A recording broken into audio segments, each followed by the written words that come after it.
So as usual, there is a lot going on in the news. We're going to break a few things down in terms of mortgages. My name is William Stringer. I'm a realtor. And I'm Dean Garrett. I'm a mortgage broker. And this is Cuppa and a Crash Course.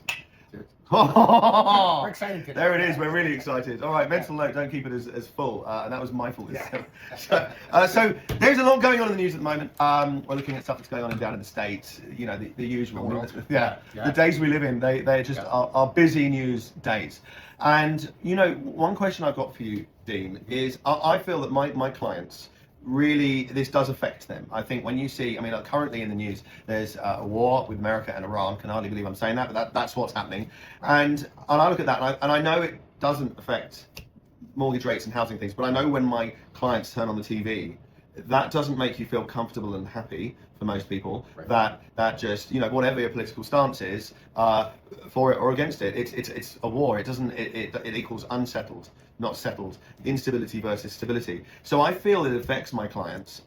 I would really love to know how you feel from your perspective with finances and mortgages. Right. Well, of course, we're all hearing what's going on. We're watching it. And what I've noticed is that it's not part of our business conversation. People bring it up a little bit, but when it comes down to what you're doing, what you need to do to buy a house, or if you're relocating or downsizing, upsizing, those things are not influenced by what's on the news. Yeah. Right. And it is foreign affairs, right?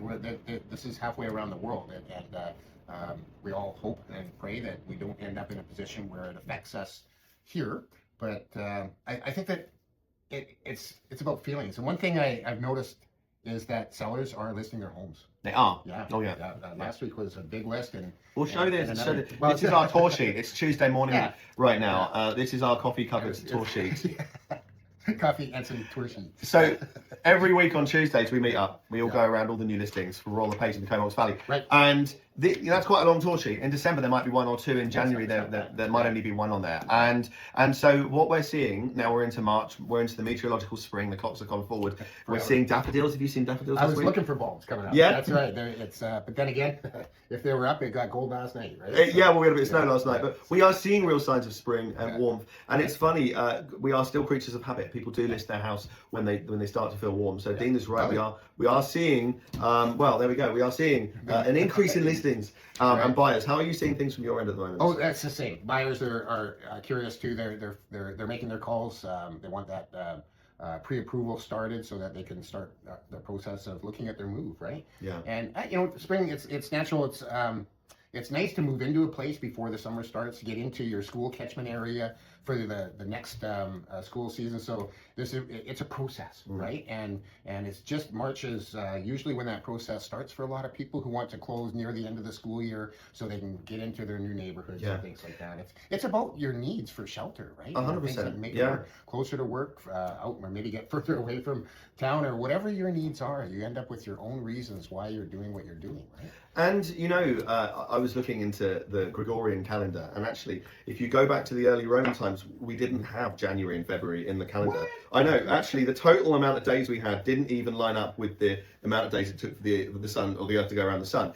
And what they actually did was they said, I think approximately halfway through December, when the days are at their shortest, and it's generally on a downward spiral, when you've got all these animals starting to hibernate, the humans went into hibernation of sorts. They just didn't count that in the calendar. Right. Imagine if it didn't count as a calendar for you. You'd still have to work and earn a crust, but it was more of a relaxing time when less was expected. It was more reflective. And I honestly think, looking back at our ancestors, wherever they may be from, I imagine a lot of them did have this kind of slight hibernation thought. When the weather gets cold, you do stay in, you do batten down the hatches. And I think that does affect it. And then when we hit March, particularly April, that was always part of the calendar. That was traditionally part of the new year. And then suddenly we wake up and it's like all guns are blazing. We are ready to go and ready to move. So especially in our regional north of the world, right? Canada gets cold in the winter. 100%. And it's difficult to move from any of the eastern provinces, Quebec, Ontario, Winnipeg,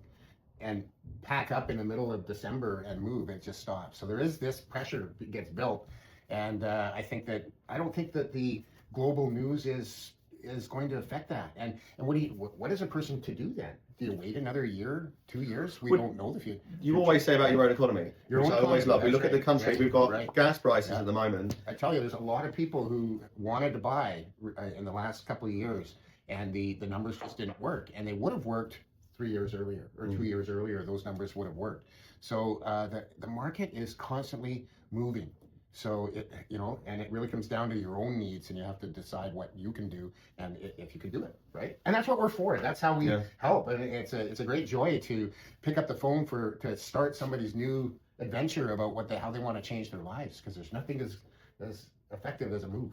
Absolutely. So, and certainly not in springtime. So Yeah. thanks very much. Yeah. That's your little bit of a dose of, Right. of wiseness. Hold on to your what do you hold on to? Your Ah. buttons? No, hatches? Yeah. No. You Anyway, don't have to batten the hatches, that's for sure. You don't have to batten the hatches. Open it It's- up. Springtime. It's okay. It's spring. Yeah. All right. That's it. Thanks for Where can we watching. find you? Oh yeah. Yeah. At William Stringer, just about everywhere. I haven't posted much recently. I've not been too well. What about you? I'm at Mortgage Minder, or dean@mortgageminder.ca is my email, and mortgageminder.ca is my website. Thanks very much. We'll catch you in a couple of weeks for another episode of Cuppa and a Crash Course. That's cool. Hey, didn't split it that time.